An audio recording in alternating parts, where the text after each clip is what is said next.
Good afternoon. I'd like to call the meeting to order. Welcome to the June 20th, 2024 Audit and Finance Committee meeting. We acknowledge that we are on the traditional lands of the Treaty 4 territory, a treaty signed with 35 First Nations across southern Saskatchewan and parts of Alberta, Manitoba, and the original lands of the Cree, Saulteaux, Dakota, Nakota, Lakota, and on the homeland of the Métis Nation. The City of Regina owes its strength and vibrancy to these lands and the diverse Indigenous people whose ancestors' footsteps have marked this territory, as well as the settlers from around the world who continue to be welcome here and call Regina home. Some members of the committee and city administration may be attending the meeting today through video conferencing. I'd like to remind those individuals of the following. Please ensure that your video camera and microphone are turned off. If a member of the committee wishes to speak, use the raise hand function to be placed into a speaking queue.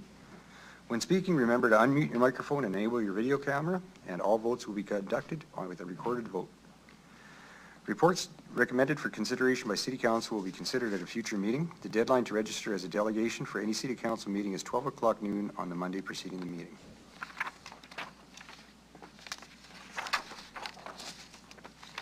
Okay, and now the rest of my script I lost here. Sorry. Oh, that's okay, I'll just do that. Right there. Yeah. Okay, to accommodate consideration of a private time-sensitive manner, the committee will hold its private session prior to consideration of the public agenda items. The committee will reconvene publicly not later than 6 p.m. Can I have a resolution for a private session? Thank you, Mayor Masters. Any opposed? No. We'll have the gallery cleared and we'll start the private session now, please.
Okay, as we reconvene,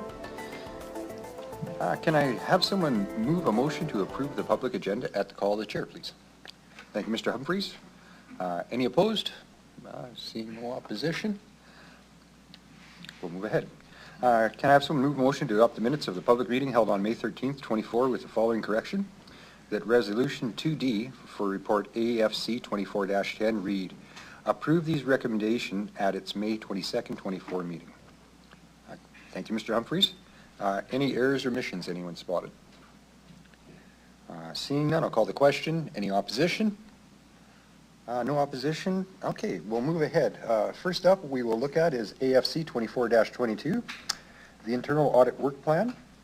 And along with that, I'd like to call on Dinakar Viswanathan, the Internal Auditor, to please introduce the report. I hope I didn't butcher your name too bad, sir. Oh, please correct me as necessary and go on. It was perfect. Thank you. Good evening, members of the committee. This report is requesting approval of the 2024-2025 audit plan. As per the approved internal audit charter, the internal auditor is required to prepare an annual audit plan for approval by the Audit and Finance Committee. The projects included in the work plan were selected using a risk assessment process, using the best available information, and considered factors such as financial significance, a review of municipal audit trends, themes from external reviews and investigations, and inputs from executive leadership team and the city's external auditor and other city auditors. For this work plan, 4 audits are planned. These include property tax and assessment audit, purchasing card audit, fuel inventory audit, and vendor master file audit. The internal audit work plan aligns with the city's strategic priority of operational excellence. Further, internal audit has identified potential audit projects that may be performed in the years to follow. These potential audit projects will remain dynamic and flexible to address emerging risks and issues. Internal audit will bring forward separate work plans for approval to the Audit and Finance Committee every year. 3 audits were completed in 2023-2024, and 1 audit on cybersecurity is currently in progress and will continue throughout 2024. The status of all outstanding recommendations from the inventory audit completed in 2023 will be reported to the Audit and Finance Committee in Q3 of 2024. And the payroll and cash controls audit completed in 2024 will be reported in Q2 of 2025. So with that introduction, I'm happy to answer queries. Thank you, Dinakar. I'll look to see if any committee members have questions for you.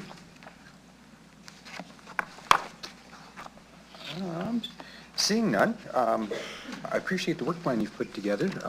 What type of criteria did you use to come to the different positions that you decided to study? How come these were the plan you put together? Why were they important ones to look at? Through the chair, we are in the initial stages of audit function, and in the initial stages, we do a lot of control audits. It may be around management of funds and also the emerging risks in the municipal sector that we need to address. So with respect to the taxation and assessment audit, it is based upon financial significance. And the other 3 audit, that is based upon the fraud risk assessment, there are key controls that we need to review and verify and assess. So that is why we came up with those 4 audits for this year. See a question from a member of the committee. Please go ahead, Mr. Humphries. Through you, Jason. Dinakar, the 3 audits that you completed, did you say that you're going to present the results next year? Or so, third quarter 2024? Sorry, go ahead. To the chair. Thing is, of the 3 audits that were completed, 1 was completed in 2023. Right. It was around inventory audit. So we do a follow-up of all the recommendations that we made. We get the action status from the management, and we want to present it to the Audit and Finance Committee again on where the action items stand. Right. That will be presented in Q3 of 2024 Okay. All right. for last year's audit. Yeah. Okay. Is that the same for the results of the whistleblower program? Are you going to, So through the chair for the whistleblower program, there's an annual report out, and that will be coming forward in Q4 of 2024. oh, fourth Yeah. quarter, okay. In your potential audit projects, I don't see any mention, and maybe for the, were you going to do an audit for the Deloitte efficiency review? Through the chair. Yeah. So like I mentioned earlier, since these are initial stages for the employed function, in the initial stages we cover control-related audits. Right. We have to understand the process controls that we have in place with the City of Regina Right. for all departments before we start proceeding with the efficiency audit. Efficiency audits are more time-consuming, Right, and also they require subject matter expertise with some of the departments we are auditing. right. So that isn't even on your list of potential, So, through the chair, in terms of the potential audit list, it is a very flexible and dynamic list. okay, So that is what I see for the time being. right. But we could potentially even see a revision to the list maybe in the next year or the year forward. Right. We talked about in a fair amount of detail about the fraud, waste, and theft hotline. Is that off the table now, or is that just, go ahead.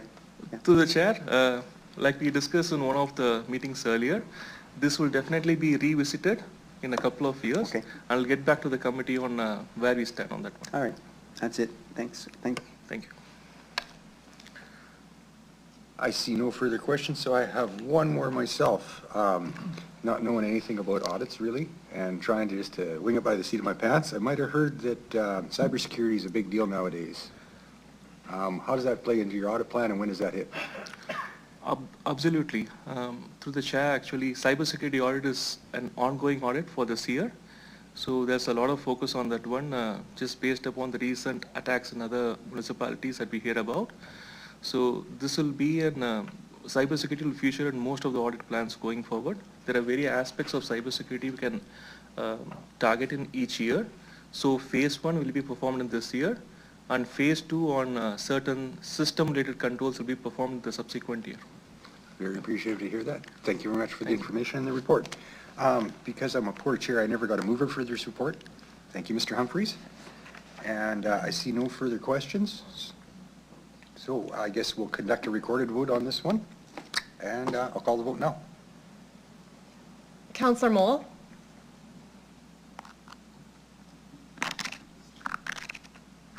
In favor. Mayor Masters? In favor. Rob Humphries? Yeah, in favor. In favor as well. I'm sorry. Thank you, Mr. Chair. The vote carries. Okay.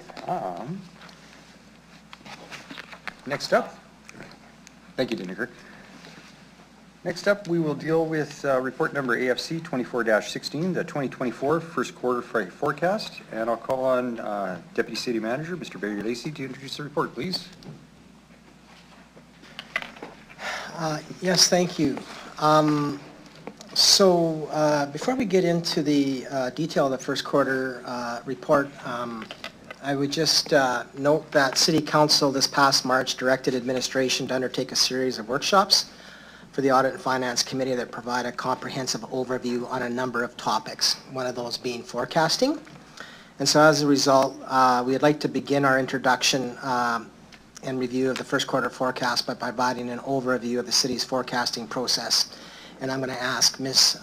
Krywulak to go through a short presentation that will provide a briefing to Audit and Finance Committee members on the city's forecasting process. And then after that, I'll just make a couple of short comments with respect to our first quarter forecast and then open it up to questions. Ms. Krywulak.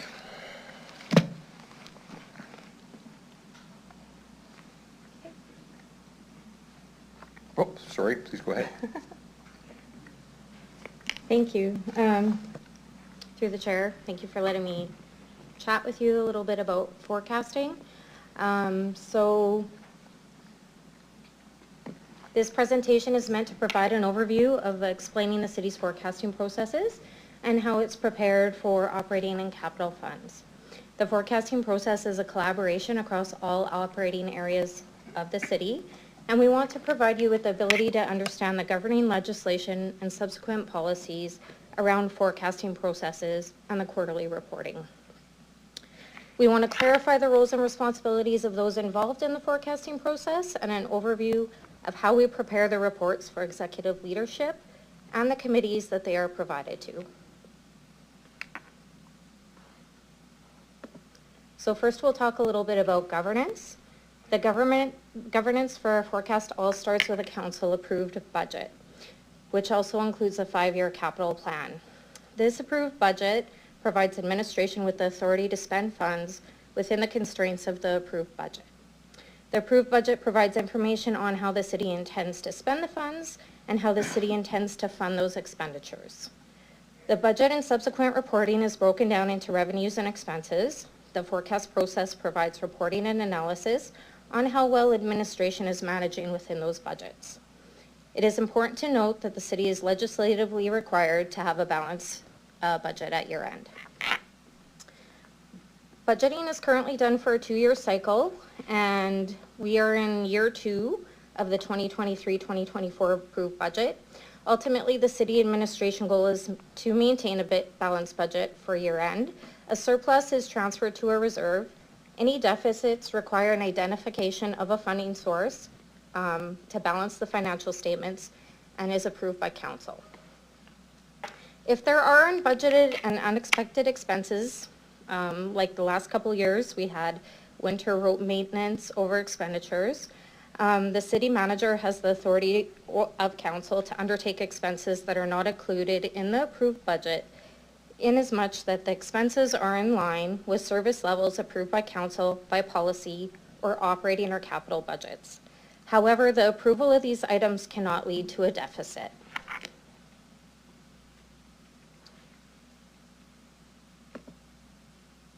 So moving through governance piece, if a deficit is projected at any time in the year, the city manager has to submit a report to council advising of the deficit. Currently, administration reports on a regular basis to the committees, regardless of surplus or deficit. It is important to note that there are several other bylaws and financial policies that inform, guide, and direct administration when expending or receiving funds. So the city manager and the DCMs have oversight to the respective operating divisions to ensure that both revenue and expenses are in line with the budget approved by council as required by the Cities Act. Oh. Sorry, roles and responsibilities. My apologies. I'm clicking on 2 screens. However, they are also responsible for the oversight of the organization spent as a whole and approve the quarterly forecast reporting that's provided to the Audit and Finance Committee and subsequently to Council for approval.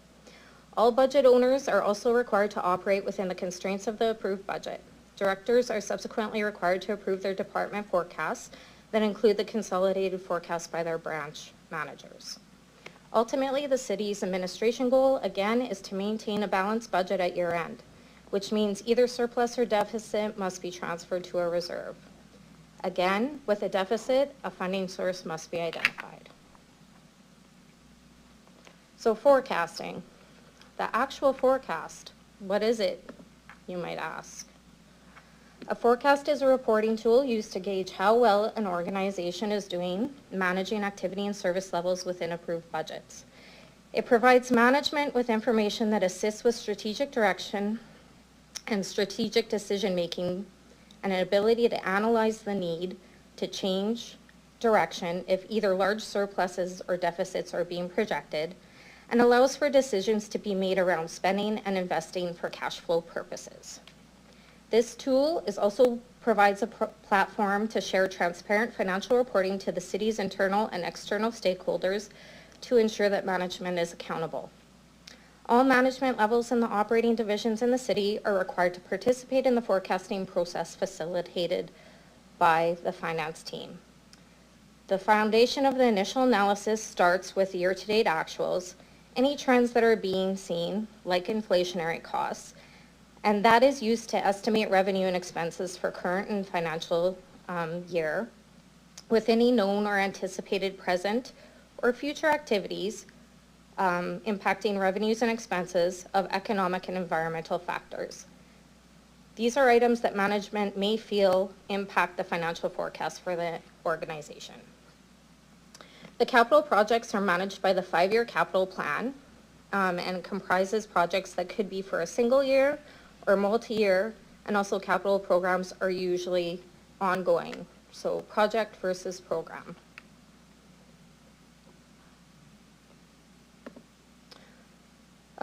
Forecasting processes and timelines are important to align the day-to-day operations to actual and future anticipated activities and impacts.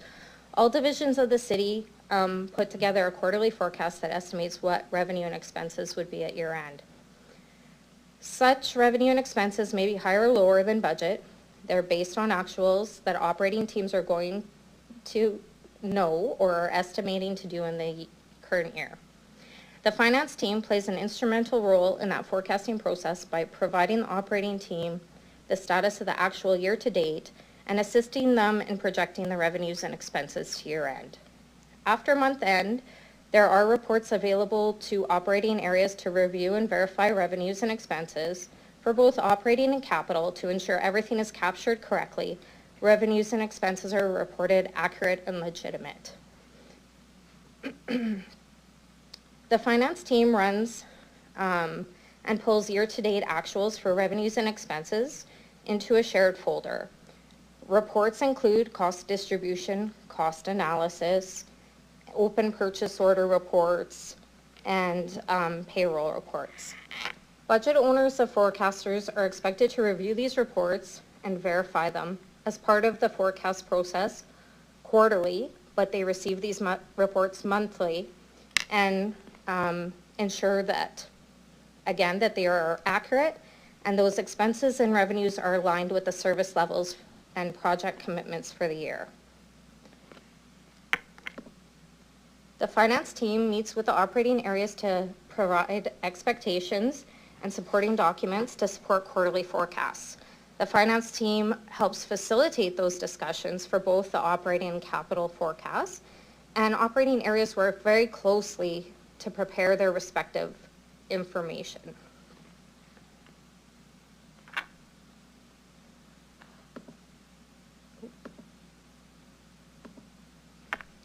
After we've received all the information and we've done an initial analysis and review the next steps, we'll have a follow-up discussion once the finance team consolidates everything. We'll do any subsequent adjustments after the discussion, just to ensure that the forecast is aligned with the area's set objectives. Once there's agreement, the information is actually summarized by the department for the respective director's review and approval. There may be further adjustments made to the forecast based on this review. These reviews provide an opportunity to allow for the operating area to review all line source revenue and expenses and the assumptions that have been made through the forecasting process with their managers. While all the variances from budget should be monitored, any significant variances for revenue and expenses exceeding the budget by $100,000 require explanation and inclusion in variance reporting. The finance team includes all this information alongside the financial reports, a citywide report analyzing the variances and current financial position, and presents this to the executive leadership team for their review and input. Based on this review, further adjustments may need to be made. Once the executive leadership team is satisfied with the information contained within the report and approves it, this report moves on to the Audit and Finance Committee and subsequently to Council for recommendation and approval respectfully. After which, the report is presented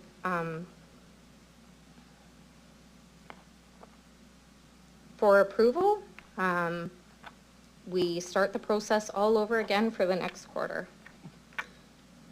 Surplus to deficit impacts to the reserves. So, as mentioned, the city is legislatively required to have a balanced budget for the end of the year, as per the Cities Act. Actual surplus and deficits at year end are reported to Audit and Finance for recommendation to Council for approval. Again, any surplus at year end is transferred to either the general revenue fund or the general utility fund, or is otherwise directed by council. Any deficit does require the identification of a funding source to balance the budget and requires council approval.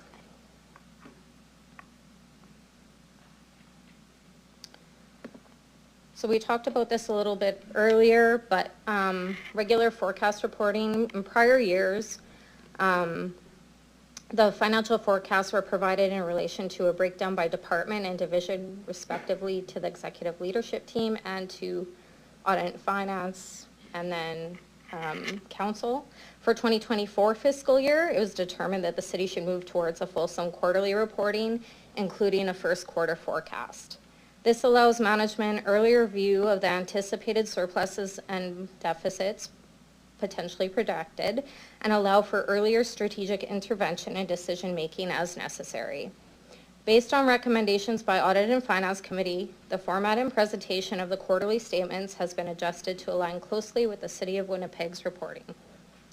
Once our budgeting forecasting system upgrade has been completed, administration has plans to move to a monthly forecasting process for the executive leadership team in order to allow even more regular updates on financial projections for the city to ensure that the city and the organization as a whole is operating in line with the approved budget and meeting service level objectives. This will also allow for additional time regarding any strategic decision-making that may need to be considered if financial projections are indicating significant surpluses or deficits, which could impact reserve balances at the end of the year. And that brings me to the end of my presentation. And I'll open it up to questions if you like. Thanks, Ms. Kruzalik. Could you just say your name one time for me so I can say it properly, please? Krulek's good. Krulek? Thank you, Ms. Krulek's Krulek. I open the floor to any questions from committee. Oh, and I need a motion to put it on the floor. Thank you, Mayor Masters, and please go ahead with the question.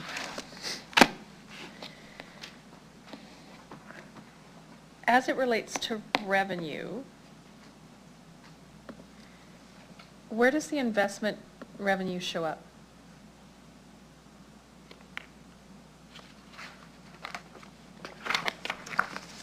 I'm sure it's in one of the line items, I'm just wondering which one. Oh. In the actual forecast? Yeah, the general operating fund forecast. Is it miscellaneous? Right here.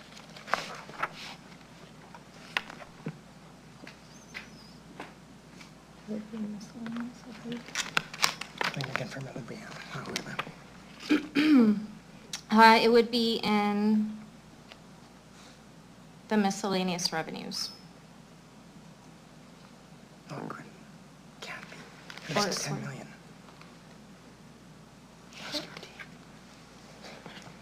Sorry, we changed the format. Excuse me, I'm going to refer that to Mr. Vamos. Through the chair, I'm going to need just like a minute to check specifically where that is rolled up in the financial statement. Thank you. I'll see if there's any other questions while you're hunting that information up. All right, yeah, thanks.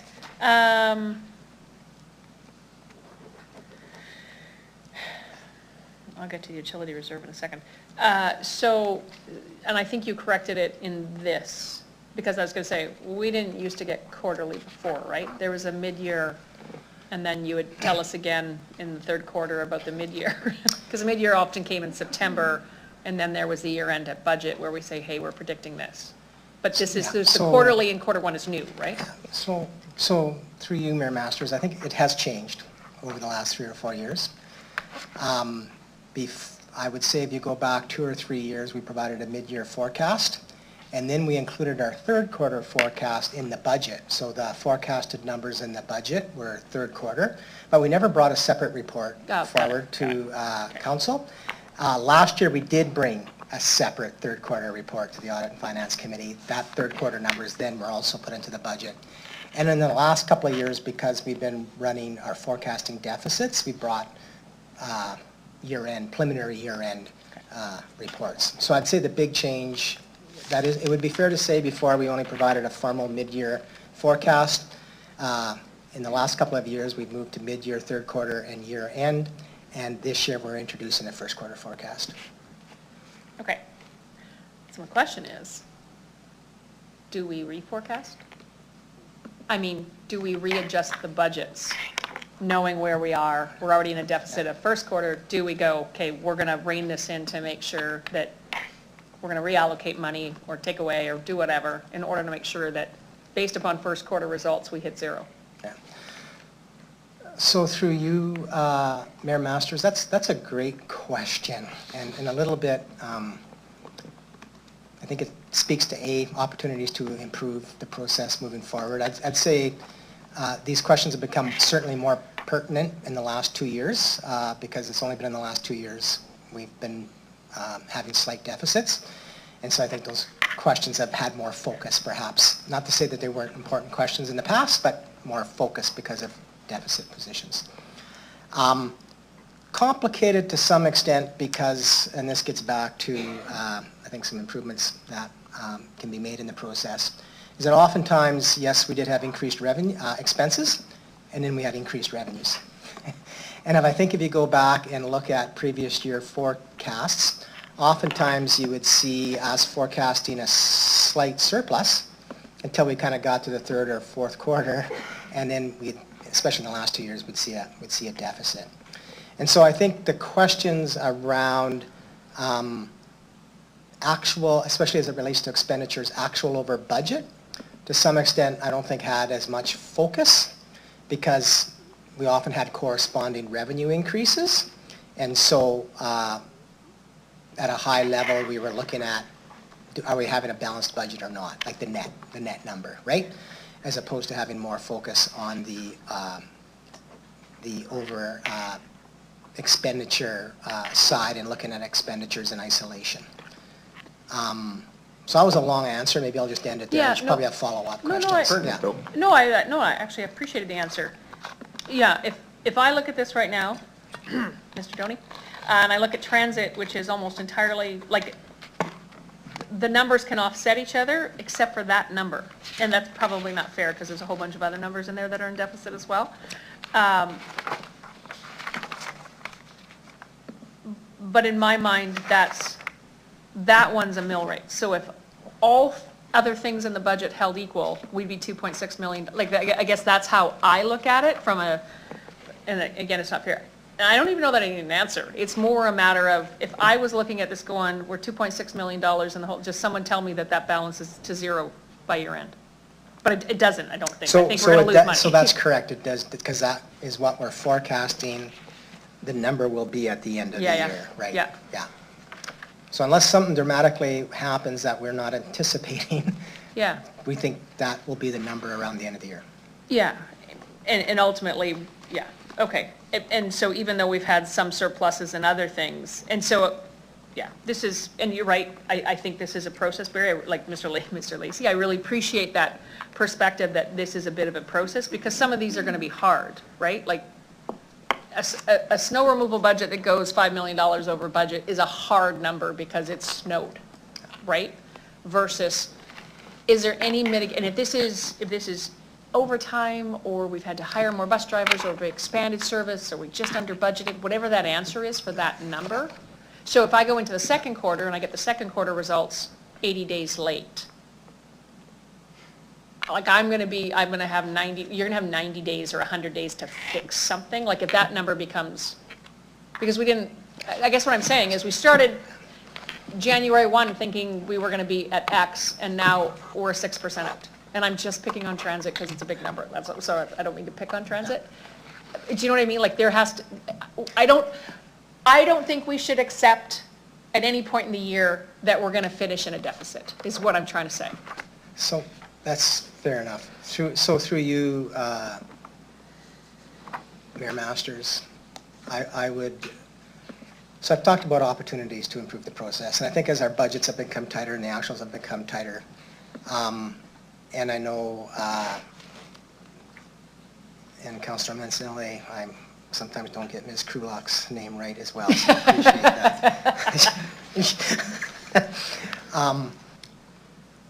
But, in our presentation there, I would say the approval levels are pretty high level that are set out currently in the administration bylaw. And I think as our budgets have become tighter, and there's an opportunity, I think, and we'll talk about it a little bit more in our future budgets report coming up here. But as we did some interjurisdictional reviews, we've noticed that a number of jurisdictions have set kind of thresholds upon which you actually seek formal approval of council with respect to the variance.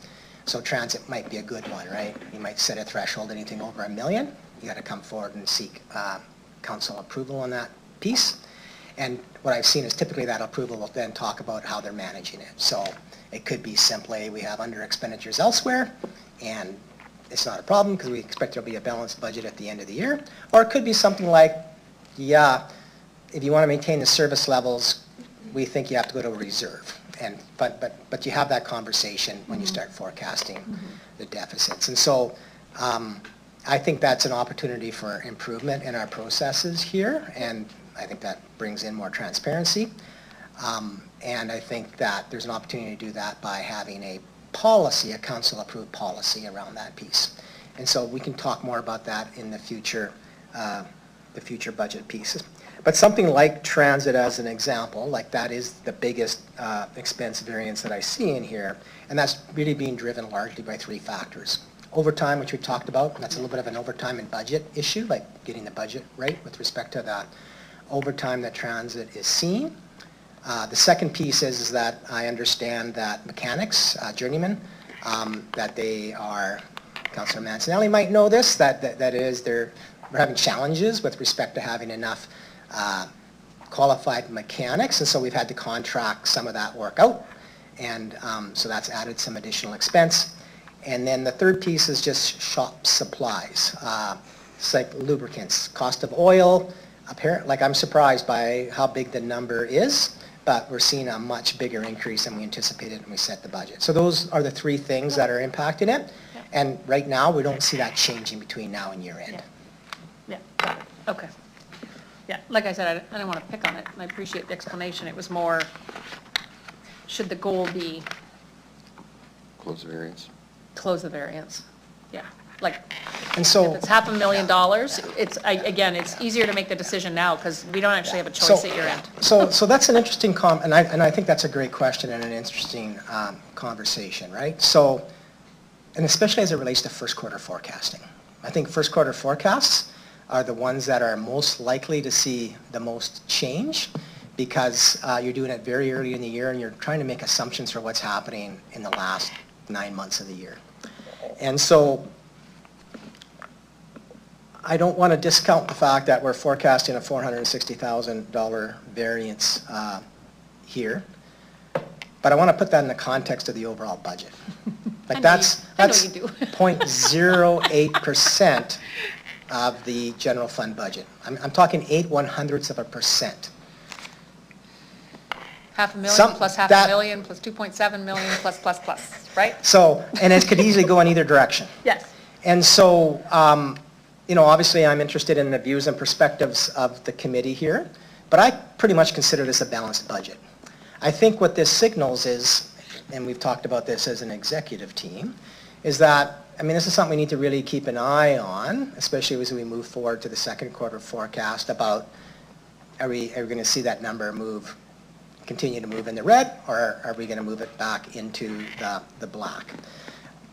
But when you're talking, once again, less than 0.1% variance, and I will respect different views and comments here, but I don't know how much additional plans you want to put in place to address that. I know the number itself's big, but in the context of the budget, it's pretty small.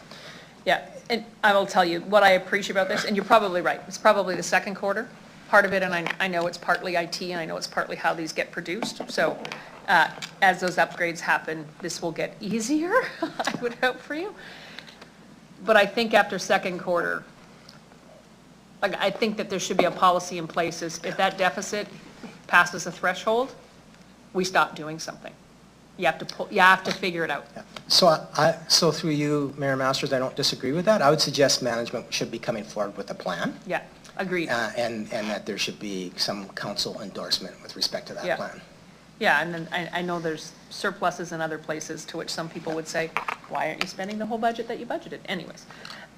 No, I really appreciate this. I did have, and then the utility reserve. You're killing me, Smalls. We have to stop with the surpluses, like it's killing me. It's no different. And I know getting to 0 and I know 1.5 is blah, blah, blah percent, whatever. But that one's a touchy one. When we have more than a 3-year, which is apparently, don't we have a bylaw in place or like a policy in place that it got to be spent within?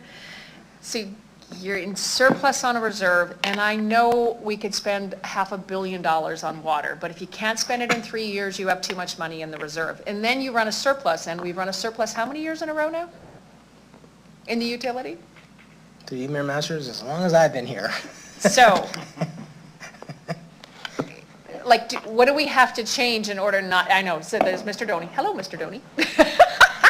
I know you like the money because you could spend it all day long. Through you, the chair, and so I think it's a conversation about reserve min and maxes. So the min and max of our utility reserve has been that min and max for a long time, and we will be going through a process to look at our reserve min and maxes. We have between $2 and $3 billion worth of assets in utility, and we see with our neighbors to the west some significant things that can happen with utility. So I would suggest that $90 million is too low for a maximum of utility reserve with that amount of assets in place, but that full process has to go through to come up with the right number on that. And you have to spend it, like it's not just allowed to sit there, right? Like you got to cycle through, I know you're going to go down, then you're going to cycle up. But let's go to the surplus of the actual operating. Because we've had a surplus in operating since Barry's been here. So what are we getting wrong? Or are we purposely doing it to build up a reserve past our maximum? Again, this one's a sensitive one. We just notionally approved and recommended to council that we're okay to look at an increase in utility to help fund existing intensification infrastructure, and we keep running surpluses in our operating. Is that just a wing and a prayer?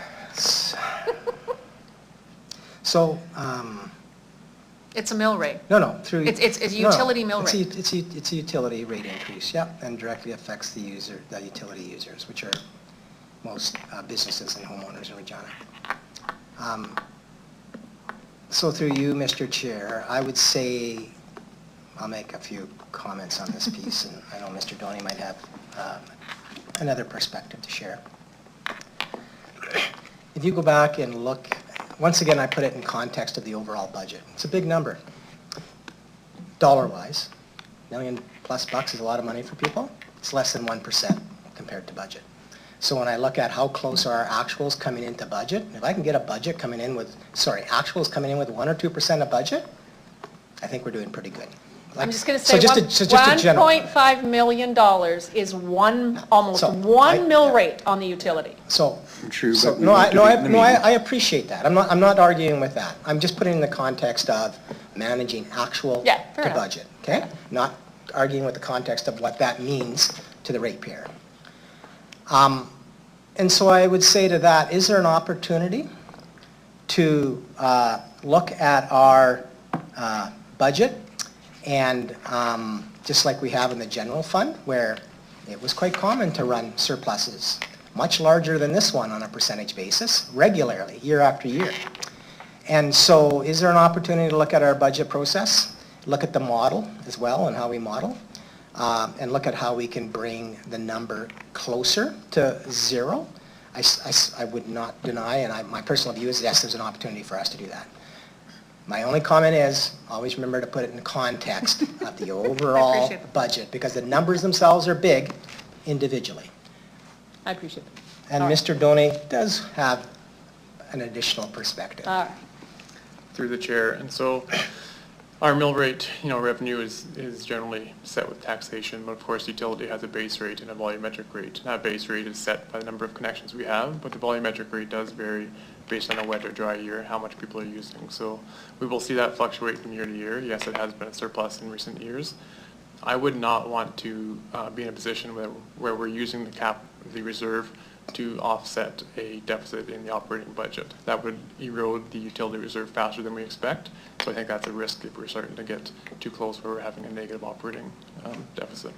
Well, if you're projecting 1.5 million, I'm going to tell you it's multiples of the surplus of previous years. Like it's almost higher. And I was just at Buffalo Pound Water Treatment Plant, and it looks fantastic, but I do know that they were lamenting that it's been raining so much, no one's turned on their water, so they haven't sold as much water. So now we have sales down and surplus up. I'm just saying. And I just think, and I agree, I know this is there's a piece of this which is based on best assumptions, and I hope it comes down and is closer to a modest surplus, because I would prefer 100,000 plus versus 100,000 minus, but you saw at budget where we peeled back and there was concern, and we have a mill rate that's producing a significant surplus. So, in terms of the ratepayer. And I don't disagree, Mr. Doney, the reserve funds and min maximums need to be reviewed. You pretty much covered off all my concerns, but, you know, I look at the forecast for the first quarter, and I mean, it's excellent forecasting, and so several departments are forecasting deficits already. To me, you know, and I, from my perspective, I think the responsibility on meeting budget should be within the departments. And it seems like a perfect opportunity to me for each department to take accountability to make sure that their budgets are either going to hit, or their forecasts or their spending is going to hit their budget, or they do something to get the budget increased. Saying that, I guess the question is there any feeling that departments should be responsible, or is it all about the bottom line? If the bottom line is balanced, is that okay? So through you, Mr. Chair, I would say the directors of the area are responsible for their expenditures. Part of the forecasting process requires them to sign off on what they're forecasting compared to budget. Part of that is providing an explanation why. I think it can be challenging for some areas to have an expectation on them that they will cover off within their department, as an example, and bring their budget in line with their actuals within line with their budget. I'm going to use an example. We use it often here. Winter road maintenance. There are service level standards and expectations that have been put on administration with respect to when we got to clear roads when there's snow events. We budget based on a certain number of snow events occurring in the year. If we have a lot more events occurring in the year, that's going to increase the operating cost of that department. And to be honest with you, I think that's unfair to say to them, bring your budget in line. Because their choice is then, don't meet the service standards, don't clear the roads once the budget's met. And I don't think that's the expectation of council or residents of Regina. What I would say, though, is then that variance needs to be identified within that department. And then there needs to be a discussion, can it be, we call it absorbed corporately. So is there under expenditures elsewhere that are not under that area's control that can contribute to balancing the bottom line? Or as we've discussed here a little bit earlier, and we do it already, bring it forward to council and you show where there's a deficit that right now we're not seeing how we close it. But I think with respect to this discussion, there's an opportunity to improve governance around this process so that we can have different conversations at this table and at the council table. Okay. Now that's it. Thank you, Mr. Humphries. I just want to make sure that I understood this correctly from the information you guys were providing. So expenses outside approved budget can be signed off by the city manager as long as they're within existing service levels and they don't cause a deficit. So it could be like anything. As long as there's a service level that could attach to it, it could be $10, it could be $10 million. There's that discretion there. Is that what I understood? Sorry, within certain guidelines. Okay. One, it has to be consistent with approved council direction or service levels within council approved policy, or consistent with what the budget was approved for. Okay. And then on the other side, if there's $100,000 variance in a department's budget, they get together with ELT and they discuss whether variance happened and have to explain it. Did I hear that correctly as well? So those variance explanations come forward to ELT, that is correct. Okay, okay. I just want to ask, so I understand this, for something that we've experienced this year, so I can kind of put cause and effect together. So we had that big leak on Albert Street. We have all those pumps going. I think it was reported that it was over $1 million unaccounted expense. And then it continued on, and that would be one of those, an example where the city manager has the approval for that type of an expense outside of the budget process because it meets the service level of not allowing that person to flood, and it doesn't cause a deficit. You know, I think those are great questions, and I think it gets back to, I think, how the Regina administration bylaw reads right now. There's a lot of gray in there. Right? Because basically the way it reads right now is if there is a service, if there's an expense that puts it over budget, that the city manager has the ability to kind of authorize that expense as long as we stay within budget. But if that is not the case, well, the only other requirement is just to bring a variance forecast forward to council, disclosing there's a deficit. And so I think there's a gap there to be closed. So I think there's an opportunity here to bring better governance forward. And, I think it's our intent to do that. Well, it is our intent to do that when we come back in September. We are proposing to bring back a budget policy. And the budget policy, I think, when we look at other jurisdictions, many of them do have additional guidance about what happens when you have those variances happen. Perfect. Yeah, I'm not looking to poke out a problem either. I agree with you about the communication and the information lacking in a unique circumstance like this. And I think it leads to a lot of problems on council floor and a lot of misunderstanding and mistrust from the public. So I really look forward to that report. And you can't let that person's property flood. Someone's got to pump that water out. You had to do what you had to do. But making sure that decision is vetted by more than just one person and back and wholesome and informed through the public is that gap we're talking about. Yeah, so through you, and this becomes interesting conversation, I don't want to belabor it too much. I do think there's an opportunity here for better policy, but there needs to be some flexibility in that policy as well. So I'm just going to use an example. We bring a third quarter forecast, you guys see it in November, looks like, I like using the snow budget a lot.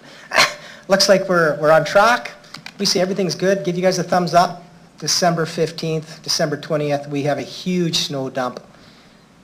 Worse yet, we had a huge snow dump the first week in December, and our forecast is blowing. We're going to run a deficit, and there's no opportunity to really come to council and seek approval for that, right? So whatever policy you build has to build that in, but I think where the opportunity is here is in the forecast process. If you're projecting to be over, that we need approvals for that. And yeah, we know there's things that are going to happen that our assumptions were wrong when we built the forecast. And so I think the policy needs to speak about what happens when that happens. Like you forecasted one snow event in December and you ended up with two. With that train of thought too, and just to put it in the conversation, as you guys are talking policy, it should be a wholesome policy that looks at council's influence over the decisions that happen and the expenses that go through too. Right now we can be crazy as councilors, someone can say, yeah, do that. There's no check back or feedback loop for how that affected because it didn't cause a deficit in the budget, and it can be in service levels. So back to that communication and that robust. So just while you guys are having a conversation, and I see you have other speakers here, just to remind you, we have quite a bit of policy to go through yet tonight. So please, to a minimum, and we'll move on. I just have one question and follow up to Councillor Mancinelli. So through the chair. Do I understand correctly that since we are forecasting a deficit, are in a deficit position as of Q1, that there can be no delegated authority to approve any expenditure anywhere because it would put us into a further deficit? Yeah, and that's where I'd say it's unclear. Like, And I might ask this, I don't know what the city solicitor representative has additional comment here. Really what it says is, if that's happening, it's silent about, well, what? And really the only other piece in the Regina administration bylaw is to report a forecasted deficit to council. Doesn't say what you do with it. It basically says, city manager, if you have over expenditures because, you know, you need to do certain things to meet service levels and you don't have a balanced budget, then the only obligation right now is to report that, and we do that through the first quarter forecasting. And I come back to, I think there's opportunities to improve that, right? And there's different types of Tools. no, yeah, different types of tools. I think there's different types of expenditures when you talk about expenditures over forecasts. So I'm going to use the emergency shelter in past years, right? Where there was conversations with council about that by the city manager, with the city manager. And we decided on a temporary basis to get into the emergency shelter business, but up until this year, we didn't have a budget for it. And so when those initial decisions would have been made to contract with a third party to provide a temporary shelter space, at that time we would have been projecting positive surplus, and we had room in our budget. And so that would be an example that would have been in the purview of the city manager based on conversations with council and the direction with respect to that's a service that, yeah, we should provide. That didn't have to come back for a formal approval. 'Cause But it did. I don't think Yeah. you, I can't recall on that one. Yeah, We it had a did. formal approval to do $1 million. But that would be an Yeah. another example Yeah. besides the winter road maintenance one, which is kind of more of a, I would say, an ongoing operational piece as opposed to one-off. Okay. But no, I'd say right now, there's not a lot of direction currently Yeah, beyond just reporting to council. okay, I appreciate that. Anyways, just this is good work. This is Okay. big improvement. Thank you. Mr. Humphries, please go ahead. Just one question on the overtime piece. It looks as though several departments are already have exceeded their overtime budget. Is there a person in charge of looking at this and kind of putting together a strategy that's going to come up with some sort of a plan to... So we've talked about this previously at this table. I think this is not going to be something that we're going to address overnight. We know some of the problem relates to budget, and that the budget hasn't appropriately reflected actual overtime. You know, I've noted before that while we have a huge variance in overtime to budget, when we look at our overtime compared to overall salaries, it's pretty consistent with most cities that we've checked with across Canada. So that's one piece of it, is the budget piece, and until we fix that, that'll be part of the issue. The other piece that we've talked about embarking upon, though, is going into the specific areas and getting a better understanding about what opportunities might exist to address some of the amount of overtime that's occurring in those areas. That work is ongoing. We're early in that process. That's going to take some time. And I don't know, Mr. Schizler, if you have anything to add? Through the chair, just to add on to Mr. Lacey's comments, so yeah, that budget is not, as we talked about at previous meetings of this committee, that budget needs to be trued up. It is still at that level that it was. If you take the year-to-date actuals, we're actually running below what we would have run the last couple of years. Now, there's 9 months to go from the time this is looked at, and who knows what can happen with all kinds of things. There's a lot of variability in that, but again, tracking a bit lower and we'll bring a more fulsome report to your, I believe it's September meeting or thereabouts, on how the recommendations coming out of that overtime report that was brought here are going, but we're already adding to managers' oversight of overtime and directors and supervisors by starting to provide them better reporting, better awareness when things get to certain levels in that. And again, we continue to believe that that'll have a positive impact. But you're still seeing a comparison of actual overtime to that same budget number that has been there for the past few years. So we're still on track to improve it over time, but early days. That's it, TC. Thank you, Mr. Humphries. I see no further questions. I'll call the vote. Any opposition? I see no opposition. It's passed. Thanks for the follow-up, Mayor. Aye. What do we got up here next? Next up, we have AFC 24-18. And of course, these are out of order. If Mr. Lacey kind of laid them out for reasons of administration to give in this order. So we'll now consider item AFC 24-18, future budgets. I'd like to ask Mr. Barry Lacey to introduce the report. Yes, thank you very much. So this report's in front of you. There's really two primary items driving the report in front of you. One was when council first approved us moving to a multi-year budget back in 2022. They asked us to come forward before we did the next multi-year budget about kind of how did it go, what were the lessons learned, what are opportunities for improvement. And then the second item that is driving this report is during the 2024 budget deliberations, City Council advanced a number of potential changes to the budget and requested administration to consider those changes and for those proposed changes to be discussed with the Audit and Finance Committee to then come back to Council. And so this report addresses both of those items. I just want to touch on a couple of what I think are key pieces with respect to what's contained in this report. So one of the items that was discussed at City Council as part of budget deliberations was moving the budget from an accrual-based, from the current cash-based budget to an accrual-based budget. And so what you'll see in this report is administration is recommending that we stay with a cash-based budget, but there needs to be some significant additional work we do in the budget to allow the budget to be comparable to the audited financial statements that we just reviewed. And so the rationale for administration's, I guess, position to remain with a cash-based budget is first, in the Cities Act, the Cities Act doesn't really, for the budget side of things, indicate what type of accounting should be used in preparation of the budget. When you actually read the language of the sections around budget, it does lend itself to a cash-based budget purpose. It uses a lot of words like pay, and then your revenues have to match what you pay during the year. I'm simplifying it, but that's basically what it says.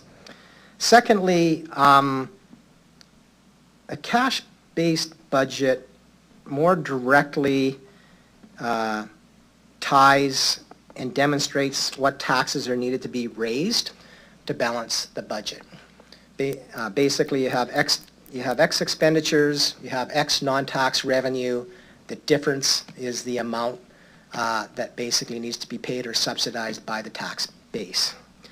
And I'd note that municipalities are quite different from other levels of government where there's not that direct tie. Like when the province comes out with their surplus or deficit, first off, they don't have to have a balanced budget. And then secondly, there's no direct tie to how much, you're getting charged as your income tax rate and how that ties directly back into funding their budget directly. And then I would just note that the third piece is, when we looked at this, the question we asked, are we an outlier here? Like, we're cash-based. Does all other municipalities across Canada move to a accrual-based budget? And what we found was that the vast, vast majority of municipalities still do cash-based budgeting. Even we looked at the top 5 municipalities that scored the highest on the C.D. Howe Institute's report card. C.D. Howe is an independent think tank that kind of does a report card on all municipalities' financial information and how they present it. And even their top 5 scoring municipalities, the majority of them still use the cash-based budget. What's different though is they did a much more in-depth job in their budget, once they had a cash-based budget, and demonstrated to the taxpayers why taxes would need to be this amount. They've done a much better job than us in then showing and converting that cash-based budget to an accrual-based budget. So they essentially do have two budgets in their budget book. The focus is on cash, but then they do a reconciliation to an accrual-based budget. We do that as well, but we kind of do it at the bottom line level, like the bottom line expenditure level, as opposed to at the expense line level that you see in the financial statements. So that's the first key piece in the report. The second key piece, and it does tie to this first piece I talked to, at Budget Council also, as part of that motion, was that the budget needs to be comparable to the financial statements. So they're quite similar. What I would note here is that accrual versus cash-based accounting, even if you went to accrual, you're still not going to have comparability. There's three things that you need to be able to compare our budget as it's prepared today to the financial statements that you guys reviewed earlier. One is we do need to, so the first thing is expenses are categorized differently in the budget book to the financial statements. In the budget book, it's based on basically our org structure, so by department and division, whereas in the financial statements that you saw, it's by service level, community, parks, transit. Secondly, there is this cash-based versus accrual-based, and I do think that we can do a much better job showing by line item of expenditure how we moved from the cash-based budget to accrual-based budget at the same level in detail that's shown in the financial statements. And then the third piece that doesn't make it comparable is that we consolidate all those entities, the library, Buffalo Pound, and our budget doesn't do that. And so what we are proposing is that we address all three of those in our budget book so that we have, at the end of the day, I'll call it an accrual-based budget that is at the level of the statement of operations in the financial statements. And so there's a direct one-to-one correlation between the two, and we show how we got from our cash-based budget dealing with those three items to what's in the budget book.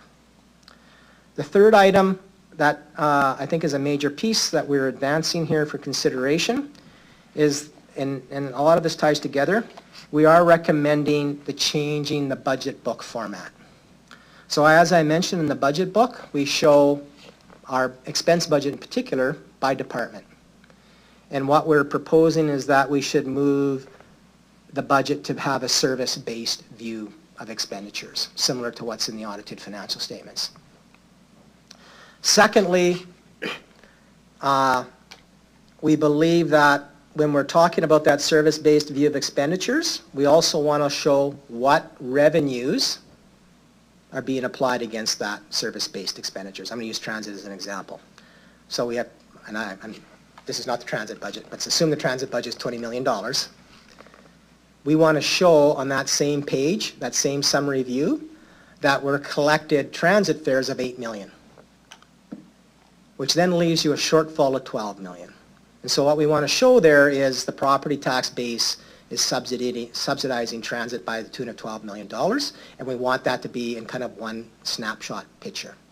And then the third piece that we want to do is actually show capital expenditures of that service area. And so if we're buying transit buses, that would show what kind of capital expenditures that we have as well, so that both council and the residents in one snapshot can see what investment is being made in that service level view. That's not to say we're still going to have a capital program budget that'll have an appendix that will list all of the cap. We'll have a revenue section to the statements, but we also want to show it all together with one view in a summary page. So that's a recommendation that we have that we'll be seeking council approval. We're requesting your endorsement and then council's approval to change the budget format with respect to that. And then the fourth piece I've touched upon here is that when we did our jurisdictional review, we did note that many municipalities actually have a formal budget policy that's endorsed by council. And so what our intent and recommendation is that we would come back to the fall meeting of Audit and Finance Committee first, and then going on to council with a proposed multi-year budget policy.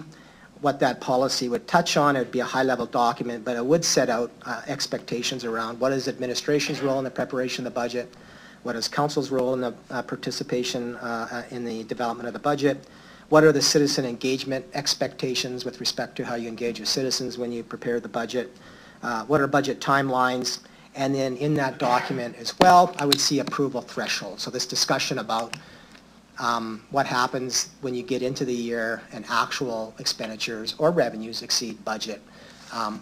What is the process with respect to bringing it forward to council, and should there be some approval thresholds where council actually needs to approve? As an example, expenditures that are above budget, and what is that threshold? Anyhow, I will limit my comments there. I think that hits on the key things, and open it up to questions of the committee. Really appreciate the explanation, very thorough. Any questions from committee on this matter? As I should ask someone to put this on the floor, please. I need a mover. Thanks, Mayor Masters. Please go ahead. Hi, okay.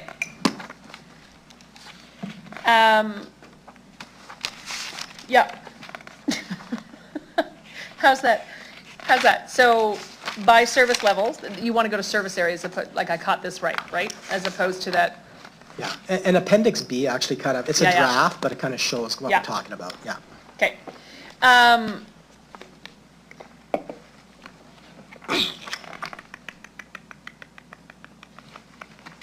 Yeah, actually, I'm fine with everything. The only thing,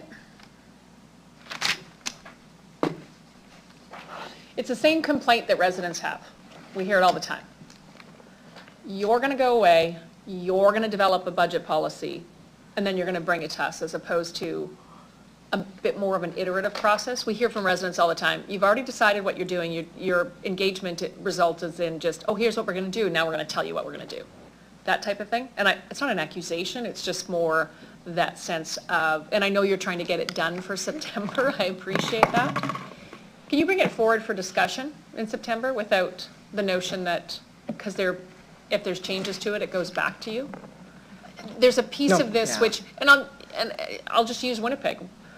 There is a committee of council in Winnipeg that meets 39 times because they go through every element of the budget with administration. I don't want to do that.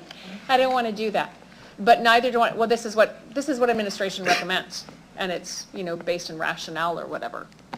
That's my only issue, is the lack of a bit of an iterative process. I appreciate that you took away, hey, you said this one time, then you said this other time, then you said this other time, and here's kind of what we pulled out of it. It's good. It's a good plan. I like it. So I don't have any problems, like coming back as more of a, here's a draft and an opportunity. I always think council and this committee has an opportunity to say we don't like what we brought, and citizens have an opportunity to come forward when we bring the policy forward to say we don't, citizen engagement, for example. We think you got it wrong. As a citizen, I want to see a different kind of engagement. But ultimately, for me, at the end of the day, a lot of this, I think,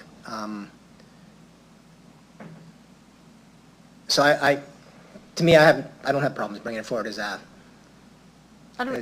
information item for consultation, and then come back at a later date with a final policy. I'm good with that.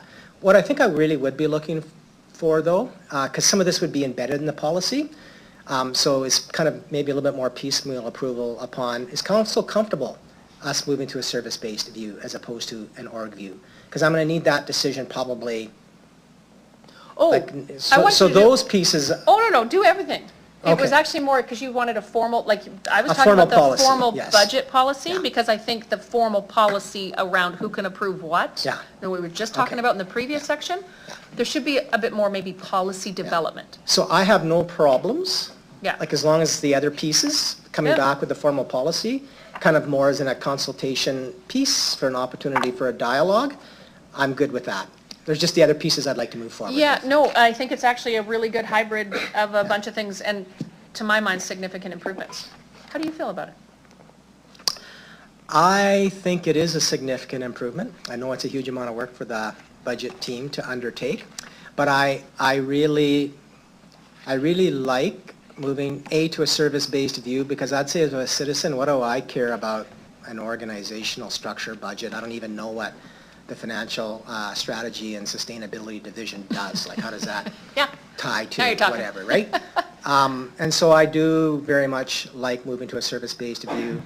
And I do like, and we've had questions from council before, and I think this provide a lot more transparency to the public around of the services that we deliver, what's being paid for through a fee or through a grant from another level of government, and then what are you as a taxpayer contributing to that service level. I like those pieces. I do too, and I'm going to tell you, because you've had to do this for me before, the federal and provincial governments, when they're granting money, they also like to know where their money went, and being able to just pull it up like that gives credit where credit is due when there's an injection of funds from other levels. So I think it's trackable in a really good way. In addition to the recommendations being proposed, I think I'm on page 9, continuation of two-year multi-budget. I guess my question is, are you going to incorporate what you got on page 9 in terms of administration is recommending, there's three bullet points there, you see those? Are you going to incorporate them when this goes to council kind of under the recommendations? Or you got it in there? Nah, you got it No, mostly in sorry, there. I think I covered them pretty, I just want to, sorry, it's been a while. Yeah, no, you got it. Yeah, my perspective would be if the recommendations are approved by council as shown here, perhaps with the exception of the multi-year budget policy, which we've talked about, that, yes, all of that would be incorporated into the fall budget. Yeah, and in terms of number 3, I think what I'm looking for is endorse the further development of policy, take it out, policy for the Audit and Finance Committee's consideration and subsequent, it's the problem that, well, if it comes to September 10th, then it has to come, and we are limited in our terms of reference as to what we can refer back and what we have to forward. That's my difficulty right here, Mr. Procedure, next to me. So if he wants to ask questions, I'm going to muck with this, if that's all right. Do you get what I'm trying to say? Is like, it may come to September 10th, it might go to the next Audit and Finance Committee as well, as we hash through stuff. Is that okay? I'm okay with that. We don't have the policy now, and we managed to muddle our way through, Yeah. right? Yeah, no, I'm okay with that. And I guess the only question I'd have is, more of the clerk here is, do we need a motion? Like, I don't know if we need a Yeah, motion here to change I'll work that it. out with him, because there's other questions, so let me see what I can come up with. Hi, Jim. Please go ahead, Mr. Humphries. No, I just wanted to say that I concur with the mayor. Like, I agree with everything that's in this recommendation, and I'm fully prepared to support it 100%. So that's about all I got to say. Thanks, Mr. Humphries. And I'll just buy the mayor some time to finish up her talk with her city clerk. I really appreciate the recommendations in this report coming through that last budget we had. Your explanation of accrual conversion to cash. I think you've heard what we're looking for transparency and understanding, and making sure that we have good, solid information at our fingertips to help facilitate decision. I'm not the brightest guy on finances. It was a lot of work to get my head around a lot of stuff there, and I heard a couple people complain a little bit. Anyone complains with these type of recommendations, it's because they're maybe doing the wrong thing. So I think this is the right step to make it easy for people who aren't professionals to step in and provide the fiduciary responsibility we promised to provide with this type of approach a lot easier. No, thank you for that, Mr. Chair. And like I say, I don't take credit for this. A lot of this is the budget team that is behind a lot of the recommendations in front of you here. So I just want to extend my appreciation to their work as well. Truthfully, the thing that means the most is when you say it's probably a good idea too, and you can appreciate it, because that lets me know that I'm not just being a crazy politician, if there is some value in this. And really, that is what I want at the end of the day, is value for our city. So thank you. You guys all set up there? Amber's just gonna make a change to the friendly amendment from the mayor's own motion. My own motion says To see the trend. Do you have to talk to both voices in your head to see if you're in agreement? Essentially, I'm going to change number 3, your recommendation, as a friendly amendment, because I get to do that. just to leave it a little looser, just to say to further develop financial and budgetary policies, or budget policies at subsequent meetings to be forwarded to council upon finalization or whatever, something like that. Does that make sense? Yeah. And that way we can, because there may be other policies that either you come up with Yeah, or someone there else will, comes up and there with. will be. Yeah. They were really going to hammer you with, so. If you're good with that, then that's the gist of what she's typing right now. Do you have any concern about that? No, Okay. no. I think we value the input this committee provides. Well, I never know, maybe there's something else in your way, there's another administrative thing that's in your way that you could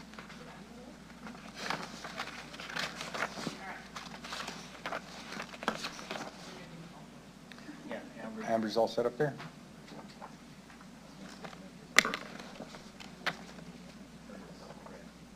Okay, I think we're all understood, and I'll call the vote. Any opposed? I see no opposition. On to the next one. Okay, next up.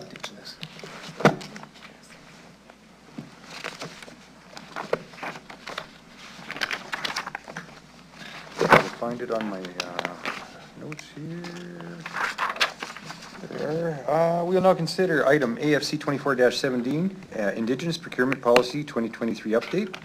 I'd like to ask Deputy City Manager, Mr. Barry Lacey, to introduce the report yet again. He's going to lose his voice yet. Please go ahead, Mr. Lacey. Yeah, no, thank you, Mr. Chair. So, just as background, I think last year, in February of 2023, Council approved the Indigenous Procurement Policy to stimulate Indigenous entrepreneurship, business and economic development, and providing Indigenous vendors with more opportunities to participate in the city's economy and advancing the city's commitment to truth and reconciliation. As part of the development of that policy, we have set a target of 20% of city expenditures or procurement activity going to Indigenous vendors. We know that is a stretch goal, but it is a goal that we are very committed to achieving. This report before you, as part of the policy, there was a requirement for administration to report back annually to City Council on the progress that we've made, and the intent is for this report to provide that annual update. I would just make three comments with respect to that. Well, we have overall from year to year increased our overall procurement activity with respect to procurement expenditures going to Indigenous vendors. I would note that while we've seen year-over-year improvement, there is much more work for us to do. And I think there's an opportunity for us to see bigger improvements as we move forward from what we saw in our first year.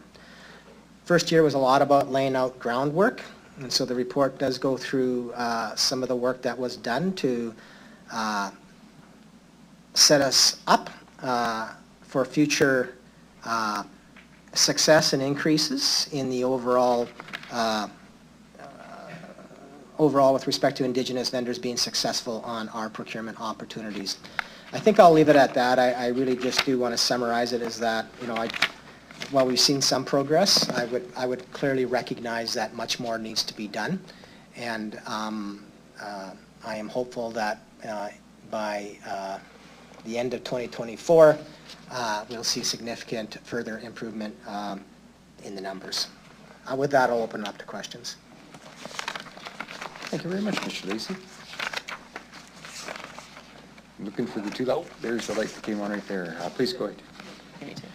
Please, if you would move it, Mayor Masters, and please go ahead with your question after you do. I really just, one of my questions, what's the biggest impediment? Is it just need time to build it? And I trust me, I recognize that some of it is about building capacity within industry as well. But is there a major impediment, or is this just designed to grow over time? So maybe I'll start, give my perspective, because I think there'd be different perspectives, and Ms. Krulak, I'll let her as well provide comment, since she's really leading this work. I think there's a number of pieces. One, it is about putting some base fundamental pieces in place. Secondly, we had a complete changeover in the individuals, a change in personnel in the individuals in 2023 who were leading this work, and so they're no longer with the city, and so we, to some extent, had to take a step backwards to move forward again, and I do think we've got some really excellent people in place that will allow us to move this forward, and I'm really looking forward to the results that they'll bring to the table. Secondly, I do think there is a little bit of the challenge about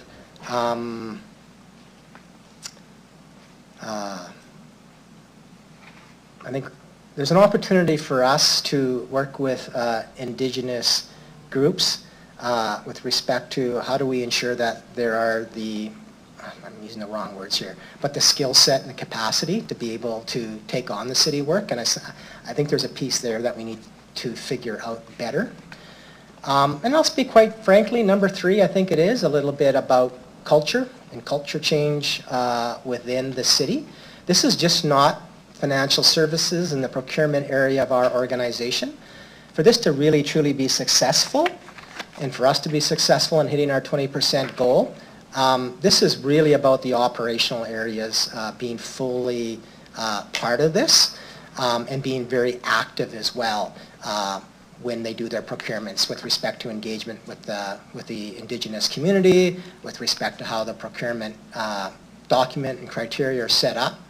And I think anything like culture change takes time. We've done workshops and have been out in the organization, but I think that's another area that I don't know about calling it an impediment, but I would say it certainly is work that we need to do more of to be successful and hit our objective. Ms. Krulik. Thank you. Through the chair, I would agree with everything Mr. Lacey has said. When we undertook the 20%, we knew that it would take some time to get there, so we're looking for incremental improvements year over year. And it really is about engagement and not only getting buy-in from the community and supporting them through mechanisms like the Indigenous Procurement Advisory Committee, but also engaging the operating areas across the organization and making those connections between those vendors and our operating areas. So we are continuing work to improve those connections. We're adding vendors to our roster regularly, and we're working with the operating areas to come up with approaches to ensure that we are supporting this policy. And I think the addition of Mr. Medisar and Ms. Morel are great additions to our team. They're champions. We did have to take a step back for a little bit and just pause with the changeover of staff, but I think we're in a really good place and gaining momentum again. So I have high hopes for 2024. Is there anything that either of you would like to add? So the chair, thank you so very much. It's my first time attending a council meeting or a committee, and thank you for the introduction. I'll add to what Mr. Lacey and Ms. Krulik mentioned. In my initial assessment of the last 3 months, it's more about awareness within the Indigenous vendor. It's also about enablement, their unfamiliarity with our processes and how we can make the connection between our operating areas as well as the capabilities that they already have, plus the capacity and capability that we can build with them. These are going to be monumental steps for us. Again, it is incremental right now. You'll see it from 0.15, we have moved to 0.79. Regina is one of the very few cities that has set a very ambitious target of 20%. And slowly and steadily, we'll be moving towards that. Okay, thank you. You want to add something? I'll just say hello and welcome. Any additions? All right, thanks, appreciate the report. Thank you, Mayor Masters. I do have one question myself on the report. I was going to say, hey, that's better than quadrupling it. I was going to call it like 5 times or something. I don't know what comes after quadruple, but I guess it's good for a startup. But what really piqued my interest is, are these new Indigenous entities that are applying and getting the procurement contracts for this, or is this existing entities that have realized their indigeneity, if I said that correctly, and aligned and expressed it so we know who we're dealing with. Who is getting the contracts? How did that spend delve out? Is it new money or just reorganized old spends? Through the chair, just to clarify, are you asking if these are new vendors that we're contracting with versus old vendors that we just realized are now Indigenous? Correct. I would say that these are new Indigenous vendors that Very have been exciting. verified. Perfect. Thank you. My only question. Any other questions for the report? Seeing no further questions, I'll call the vote. I see no opposition, so we'll call the vote passed. We're coming up on 8 o'clock, so I'll make a motion for, could someone make a motion for a 10-minute break? Thank you, Mayor Masters. Any opposed to a break? We'll break for 10 minutes and reconvene. 10 after 8. Thank you.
call the meeting back to order. I've warned the committee that we're going to power through here to get done and get everyone home here, so I'm not letting anyone else talk, and we're just going to read and go.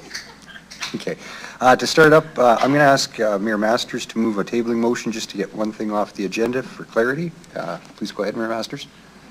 Oh, I thought I turned your mic on. That's great, thank you, through the chair. So for AFC 24-23, which was the motion referred on the reserve fund policy from council, I would like to table that to the next Audit and Finance Committee meeting, as if at that time the reserve fund policy comes forward, or the reserve fund report comes forward, we'll tag those two together. So as this is just a policy discussion, we're going to get a reserve fund report, so I'll just table it to the September 10th meeting. Okay, and acceptable, everyone? I'll call the vote. Any opposed? I see no opposition. The matter's tabled. And that takes us forward to AFC 24-19, capital carry forward.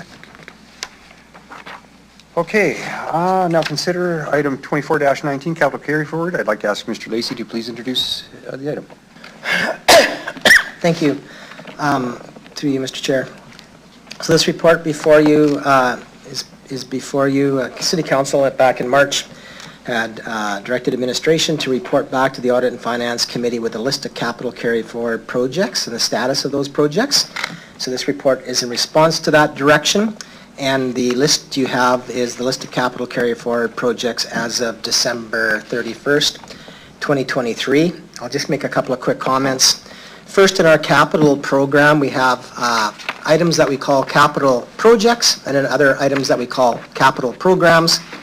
Capital projects are very targeted and specific to capital investments that have a defined time period.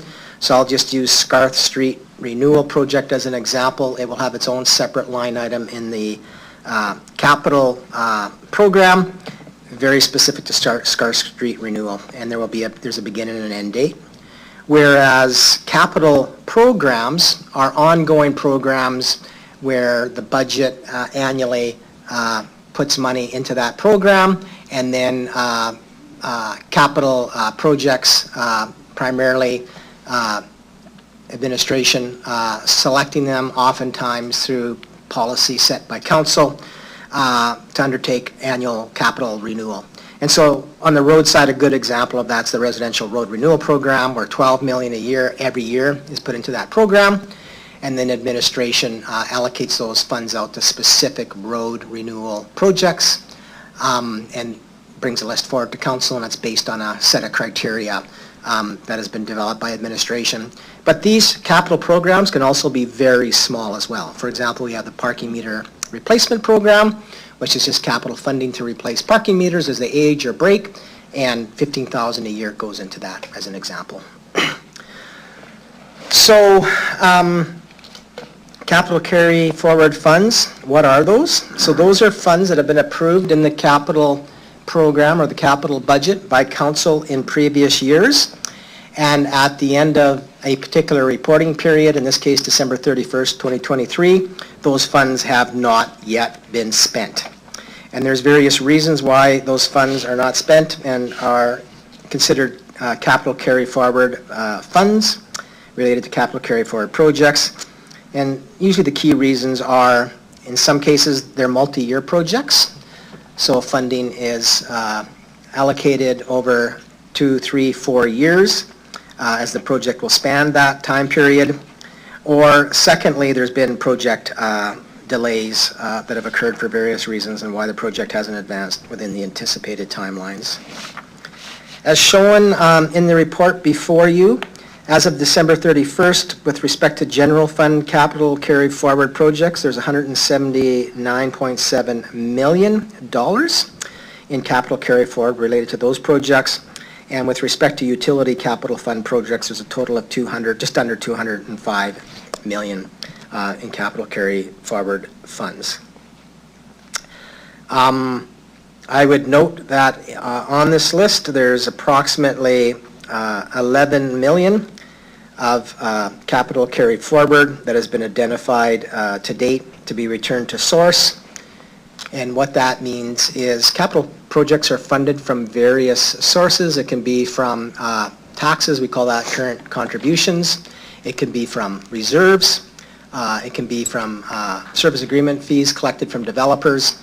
And so whatever that funding source was, if there's capital carried forward or a project's been completed and there's excess funds remaining, the intent is those funds return to the funding source from which they came. And then I would note as well, so that's on the general fund side, 11 million. On the utility fund side, it's 5.7 million. And administration is still undertaking work to determine where some of that funding needs to go with respect to the actual source. And then finally, I would just note, there are a few negative capital carry forward balances on the list before you as well. Negative capital carry forward balances occur when a project's exceeded its allocated budget. And generally, those amounts are quite small.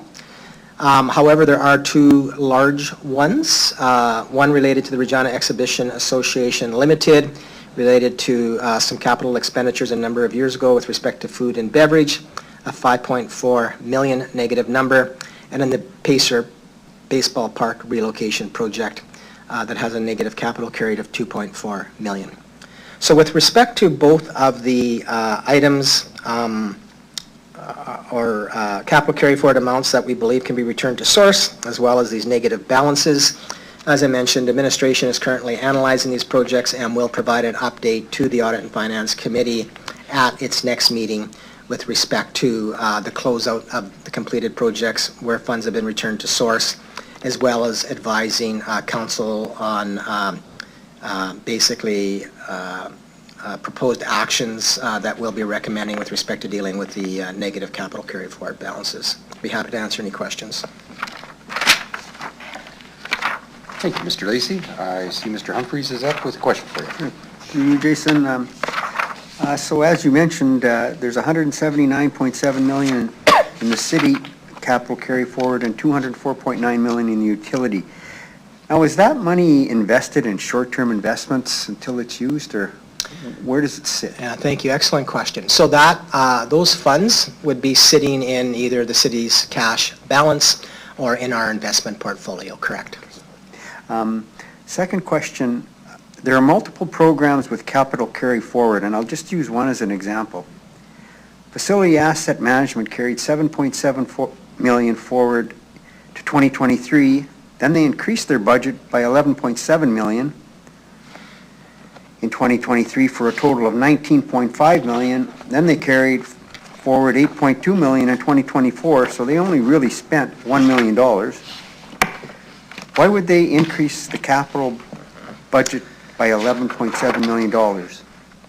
So through you, Mr. Chair, can I ask for clarification on, because you're throwing numbers out that I'm not familiar don't with. have- So what line item are you Okay. referring to in the report in Appendix A? Okay, so we're looking at Facilities Asset Management. What page? I have a, Okay. yeah. So I have that, I just think, I've been told here it's item number 126, I believe? Yeah. Right. And I don't know why my thing's not numbered properly. Okay, 126, page 13 of Appendix A. So, so I'm not familiar with the other numbers that you've thrown out. Right. This is Those are in showing- the capital carry forward document that we received earlier, like I think last meeting. Okay, that would have Yeah. been part of our quarterly Yeah. forecast, year-end Yeah. forecast, yes. Okay? But they correlate, more or less. Yeah, Yeah. But, so they carried forward 7.8 million in 2020, Yeah. to 2023. Then they got an approval for 11.7 million more, for a total, their total for 2023 was 19 million. Then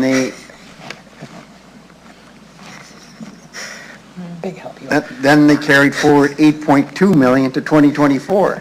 So through you. Yes, yeah. Mr. Chair, great question, by the way. Yeah, well, Great thank you. question. So the Facility Asset Management Program Right. is a program. So Yes. it's not a project, it's a program. yeah, So every understand. year, funds are put into it. Right. And the intent of that program is basically to undertake asset management activity to keep our buildings, extending the life of our Yeah, buildings. understand, yeah. Et cetera. And so that'd be roof replacement, furnace Yeah, replacement, yeah. et cetera. Yeah, And so there is a capital carry forward amount at the end of December 31st, 2023 of 8.2 million. right, I can tell you a lot of that money is sitting there because projects are underway, where tenders have been issued, work's been awarded, but the work has not been completed yet. Right. So, that could be a roof replacement, could be something else. Right. And so the funds have been allocated to a project, work is ongoing, but because that work has spilled into the next year, right, that it shows up as capital carry forward. Because it's a program, typically, every year on January 1st, there's a new budget that's established. So Right. for the sake of argument, I'm sorry, I don't remember the numbers that you've articulated, but let's say at the beginning of January 1st of 2024, there was 15 million extra dollars Yep. put into that program. right, So on January 21st, that would show funding available for expenditures of 15 million plus 8 million. Right. And so you'll get to a big number, like you've Right. articulated, of 23 million or something like that. Throughout the year, however, that money will be allocated to specific projects, tenders will go out, the work will be started. Oftentimes, that work will span fiscal years. Right. And so I think you would see with, for example, this one, even though every year we're putting 15 million into it, right, the capital carry forward amount will vary from year to year, right. but it's not going to grow substantially. Some years it'll be higher, some years it'll be less, because the money gets spent every year. I guess my question is, it looks like they're carrying forward every year probably in excess of $8 million. And once again, I don't have the specifics of what those projects are Right. and what that capital carry forward amount, and I will say that, yes, some of that 8 million may not be allocated yet, but the vast majority of it would be with projects where there's a tender out and have been identified for work to be done. That tender may not have been awarded yet, or it has been awarded, the work hasn't started yet, or the work has started, but the entire contract related to that work hasn't been paid out yet, and it shows up as capital carry So forward. are you saying that all that money will be, or most of that money will be spent in the year it's forecast? I would say every year it turns over, and we'll spend about 15 million, I'm using 15 million, Yeah. the amount we put in varies every year. We're spending 15 million a year, and that capital carry forward might vary from 5 million to 8 million to 9 million, but the intent is for it not to grow, because we are actually under-investing Right, in our facility asset management program, and So you want these to funds spend need to be spent. yeah. Okay, last question. And you mentioned that 11.4 million available for reallocation, you're going to deal with that and report back where it ends up. Yeah, to you, Mr. Chair, we need to do a little bit more work to make sure we're understanding that we're putting it back to the right funding source. Right, because there's also projects like the Imperial fence at Imperial Oil, land purchase for Regina Police, rail and infrastructure that have monies identified going back to source. Are those part of that 11.1 million, or are Yeah. they? It's over 11 million. Yeah, over And so I've said over 11 million because we need to do further analysis. There is a line item in here that has about 11 million in it, and So then there's other ones like you Are those mentioned. returned to source quarterly or annually, or? Great No? question, and I would say that gets back to, I would say that we do not have a regular process in place currently.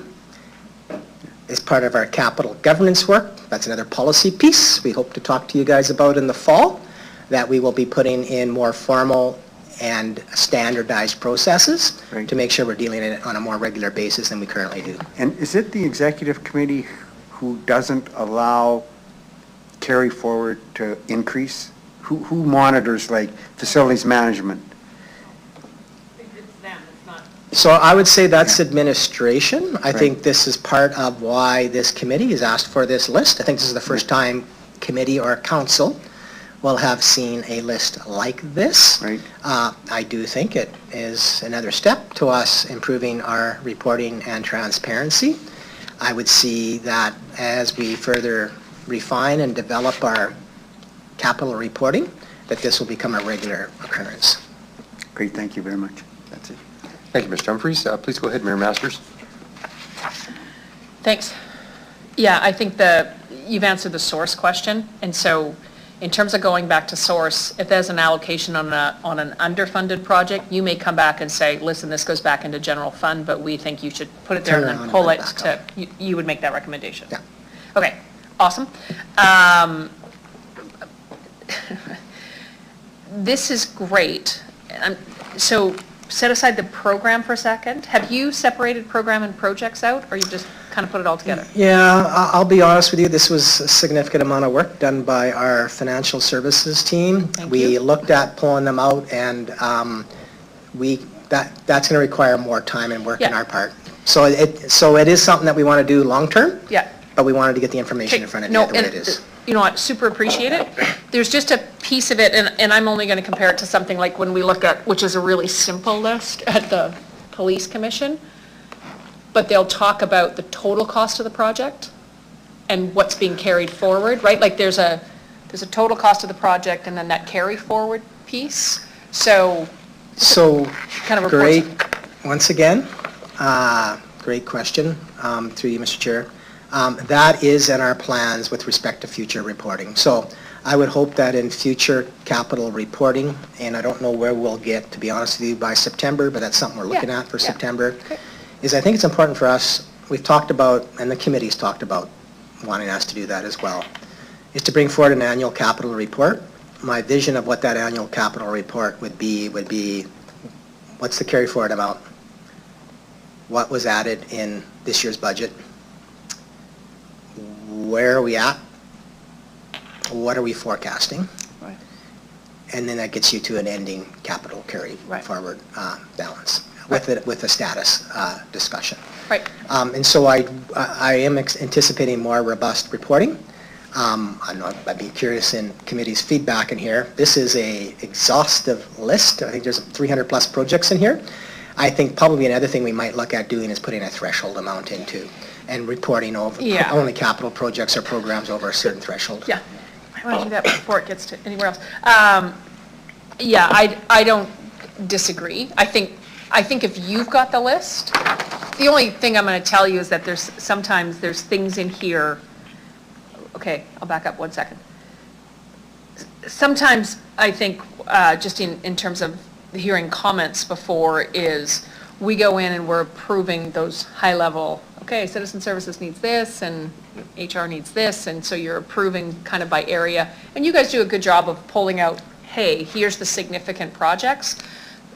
Problem is sometimes that, it's not a problem, the missed opportunity is that some council members may not know what's being worked on in their area, right? And so you've got a project in here going, oh, look, I can talk about the fact that we're investing on this street in Whitmore Park, or whatever, this project or this, like, we don't know the breakdown of the budget.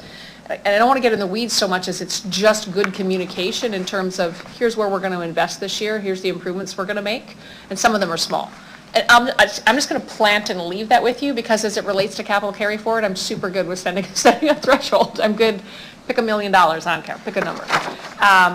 But yeah, that percentage complete, like the total approved budget, the percentage complete, and the portion carried forward, and maybe the add in, that would be the dream, so to speak. But if you wanted to pick, I mean, I'm good at $1 million threshold, but I will say that at budget time, when a department like Parks is coming forward, or Trent, or whatever is coming forward, just to say, yes, we take, on our program, we take $12 million, here's just a quick shot of, because every director knows that, but it's something that perhaps council and then the residents don't know unless you're kind of tuned in somewhere. Do you get where I'm, like, there's a difference between the two?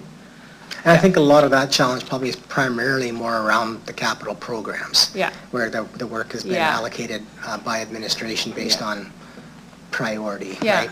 it's just, it's really good information for the public to have, it's great information for councilors to have, because if, I'm just hypothetically, if council ever said, meh, pull $2 million out of that program, whoa, here's what you're gonna have to decide, like, it's that kind of differential, because they could, at any point in time, reach in and go, cut $2 million from that program, which nobody wants to do, but sometimes understanding where it's going is, and that's more of a budget issue, and then Mr. Doney would like to say something to me. through the, excuse me, through the chair. So one opportunity we've taken to try to inform council of some details is the construction memo that comes out in about April. There's no money attached to that conversation. It's just about what we're doing in each ward. So that's an example where, you know, councillors can take that and say, look at all the work we're doing.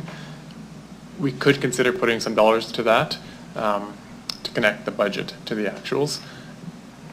Pros and cons to that. It's more a matter, if that's extra work, I think the construction list, I think the sidewalk list or the street list you're gonna work on, I think if you're gonna add a transit route, knowing what the transit route, like all of those things are just even high-level stuff is great information from a budget perspective, as opposed to, because business, not everybody understands business as usual. Like you think about the mechanics of waste.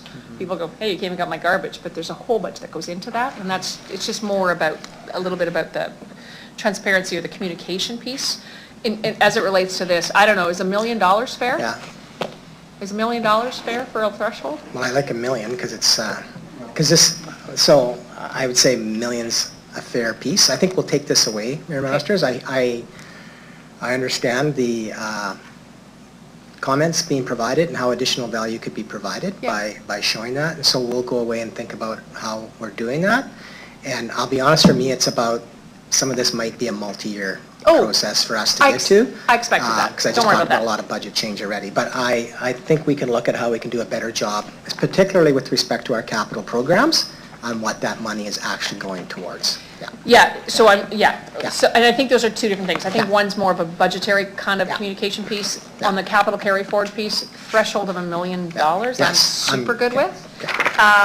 And just that more detail, but if you say, here's where we're starting and building upon it, that takes you 2 years, I'm good. Thanks, great work. Also very, very happy. I think the mayor really captured my comments, especially the point about transparency, communication, and the ability to show the work the city's doing on behalf of the residents and be able to communicate that properly. Really puts things in line properly. I know I'm the chair, but I still am going to ask permission. Can I ask one question about one project on here, just because it scares me?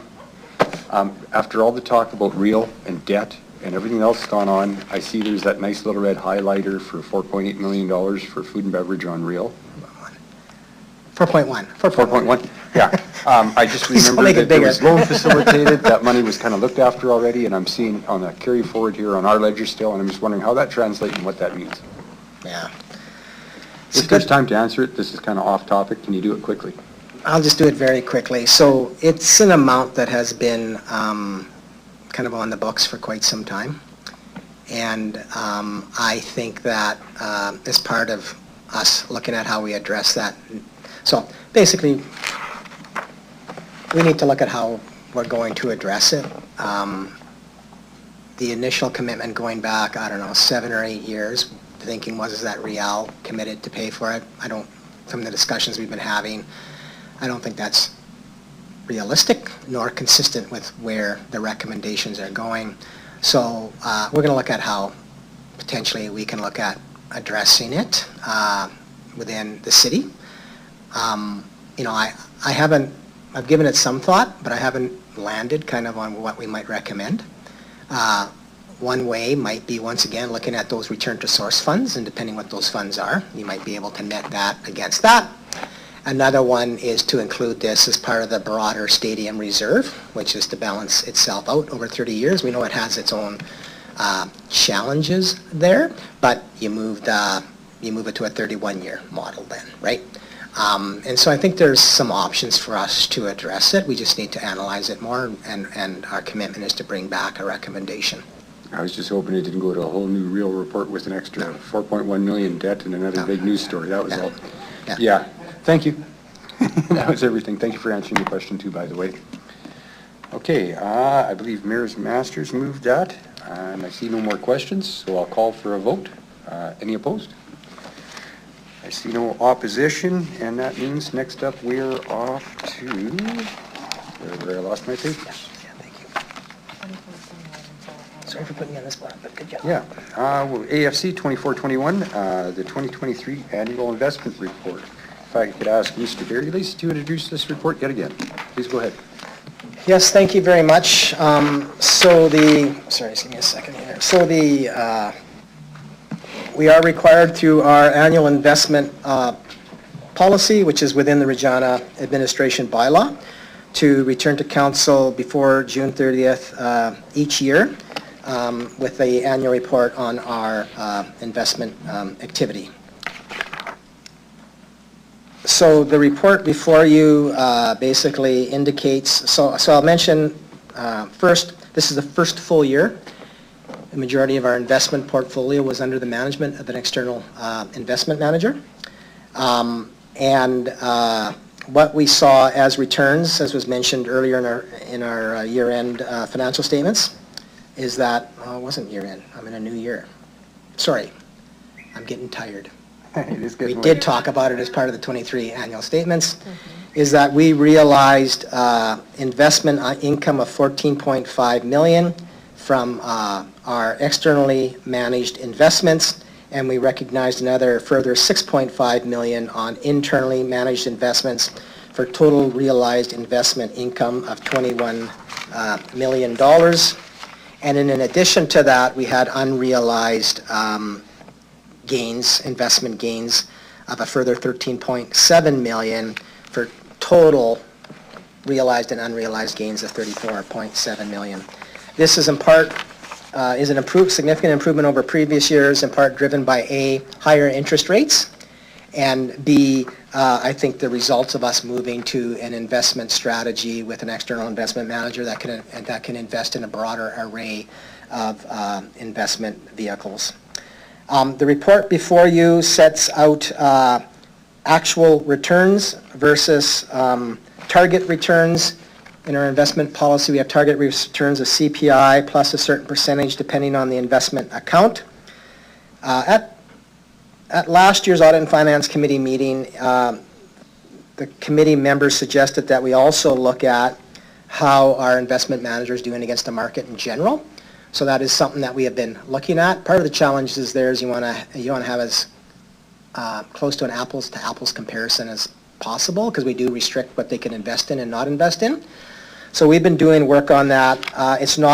We don't have that here in the 2023 report. I am expecting that we will be able to provide that additional comparison for you when we come forward with our 2024 report. Secondly, our investment policy requires our external investment manager to comply with the types of investment classes they can invest in, and there's minimums and maximums about how much they can invest. I can report to you that they have been in compliance with all requirements except for one item in the long-term investment account, where our target is that at a minimum they should be investing 7% of the long-term investment account into real estate. They had only invested 4.5% by the end of the year. The investment committee has been talking to them about that, and the reason is the timing of entering the market. And their view is that entering the real estate market over the last year and a half since they've taken over the portfolio hasn't been the best time to enter the market. When we engaged our investment manager, there was recognition that it would take a period of time, particularly in long-term investments, for them to get within the minimum and maximum ranges. That's the only one they're out. The investment committee has accepted their perspective and believe it's appropriate action that our investment manager has taken. With that, I'd be happy to answer any questions you have. Thank you. I see no questions. I'll take a mover on the report and a question or two if someone has one. Thanks, Mr. Humphreys. Please go ahead. Oh, no, I don't have anything there. No questions? Don't feel bad, you don't have to talk. It was a good report, it was well explained. Good, because we're having a time limit here on quorum, so you got to keep her going. You're good? I have no questions myself. Appreciate the returns and your new financial policy work, and thank you for the information. I'll call the vote. Any opposed? No one opposed? And next up, we have AFC 24-20, the 2023 Annual Debt Report.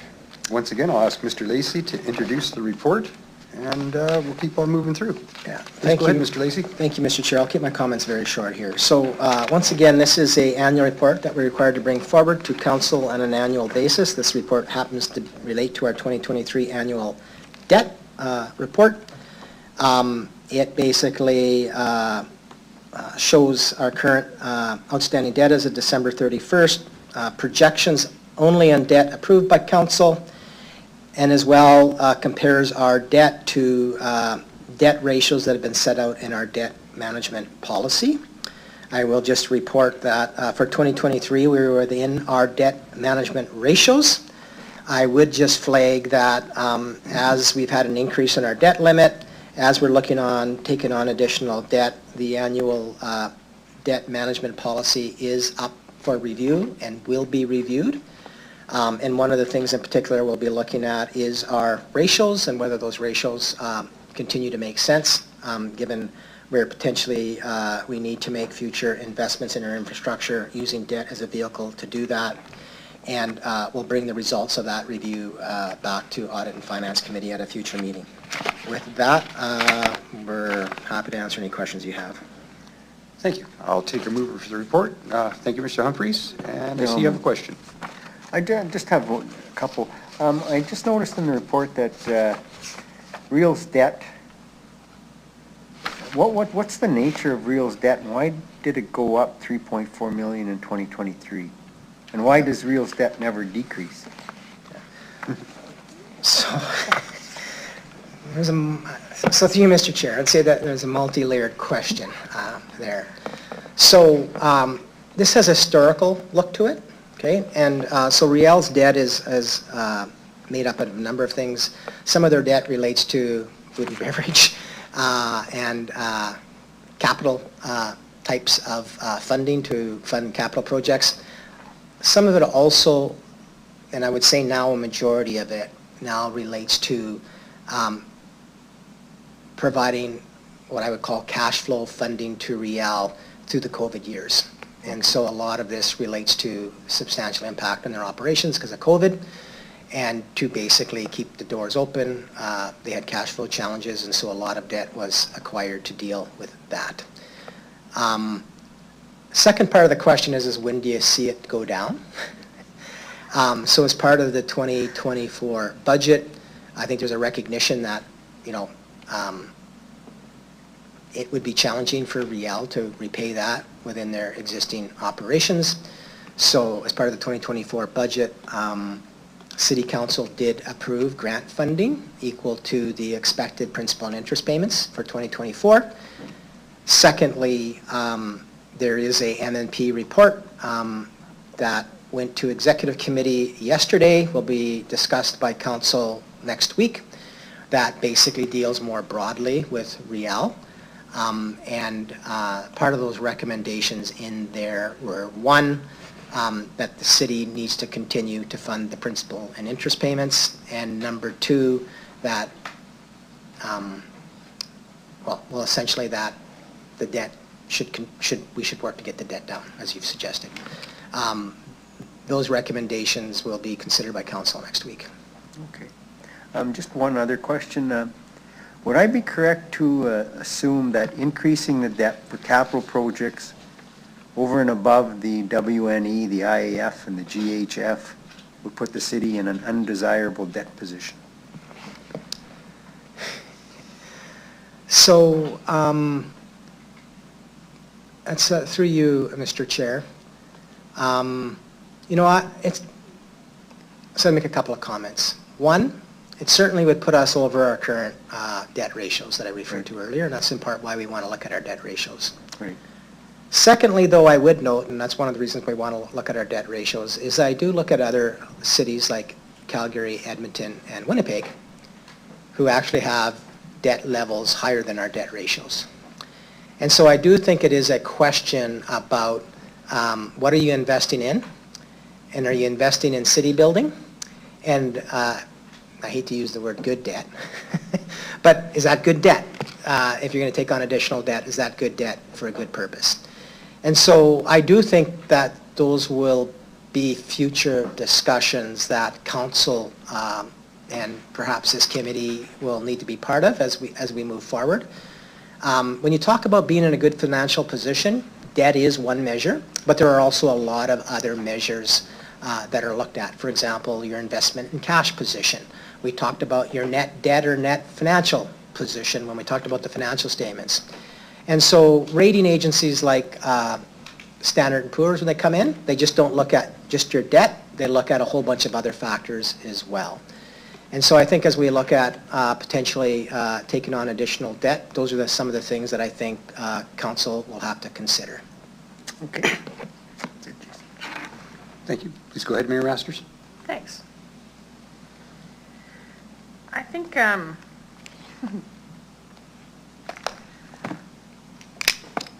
further to Mr. Lacey's comments, I'm going to use Saskatoon, which we often get benchmarked against.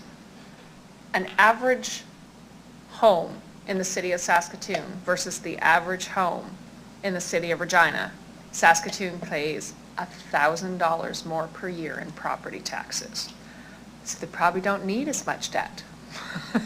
And so, to my mind, there's a bit of an offset there as well in terms of what's the per average household tax collection in terms of revenue, which would massively offset $1,000 more per home per year times, that's a lot of money that would come in. So Saskatoon is, by virtue of a much higher average home tax collection, has just more revenue as well. And so when you're looking at all the ratios and you're looking at, I think that has to be weighed into the discussion as well. So keeping taxes lower on average than some of our counterparts, or just being able to afford a home versus not being able to afford a phone, has to factor into some of those things as well. Because if you had $80 million more in revenue, you wouldn't need to borrow as much money. Like, that's just the fundamental thing. So good debt that increases the balance sheet and then investment in terms of surplus, yeah,